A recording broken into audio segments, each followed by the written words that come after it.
चिनिया माछा मार्ने जालको प्रयोगलाई लिएर वातावरणवादी सङ्गठनहरूले चिन्ता व्यक्त गरेका छन्। कार्ला नदीको अवस्था पहिलेदेखि नै दयनीय छ। नदीको दयनीय अवस्थाका कारण माछा पालन विभागदेखि वातावरण सङ्गठनसम्मका मानिस जैविक विविधतामा चिन्तित छन्। यसैबीच शुक्रबार बिहान कार्ला नदीको सम्झापारा घाट नजिकैको खोलाबाट चिनिया माछा मार्ने जाल फेला पर्यो। यो जाल आज बिहान जलपाइगुडी शहरको एक सामाजिक सेवा संस्थाले बरामद गर्यो। यस जालमा ठूला खोलाका माछासँगै सबै किसिमका ससाना तथा गहिरो पानीका माछाहरू समात्ने गरेको पाइन्छ। फलस्वरूप जलीय जैविक विविधताको हानि, माछाको प्रजाति पनि नष्ट हुन सक्छ। तर यो जाल कसले लगाएको हो भन्ने थाहा हुन सकेको छैन। आज क्षेत्रमा यसअघि यस्ता माछा मार्ने जाल नभेटिएको बताइएको छ। वातावरणवादी संस्थाका सदस्य जयन्त कारले भने अहिले केही समयदेखि यस्ता जालको सहारामा अवैध रूपमा माछा शिकार भइरहेको खबर आइरहेको छ। आज आएर माछा पालन विभागलाई बुझाउने प्रबन्ध मिलाइयो। आगामी दिनमा यस्ता जालको प्रयोग हुन नदिन यी कुरामा ध्यान दिन पनि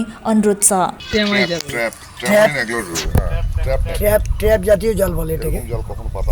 এই জাল এই নদীতে কোনোদিন কেউ ইউজ করেনি আজ অব্দি। কেন? এটা হচ্ছে মাছ মারার জন্য। কে বা কারা করেছে এটা তো আমরা জানি না। আমরা মাছ মারার জন্য তো জাল এমনি তো নরমালি ব্যবহার হয়, তো এই ক্ষেত্রে এটার বাধা কেন? এটা বাধা হচ্ছে এটাতে সমস্ত ছোট মোটো যত মাছ আছে যে একদম নতুন প্রজাতির মাছগুলো পর্যন্ত অ্যারেস্ট হয়ে যাচ্ছে। এটা তো এখন ডিম দেবে।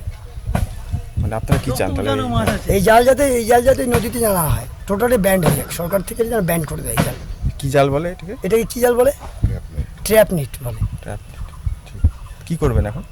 এটাকে এখন বাজেয়াপ্ত করে আমরা ভাবছি যে ফরেস্ট ডিপার্টমেন্টকে জানিয়ে দেবো। এটা ব্যাপারটা ফরেস্ট দপ্তর না মৎস্য দপ্তর? মৎস্য দপ্তরকে জানাতে পারি।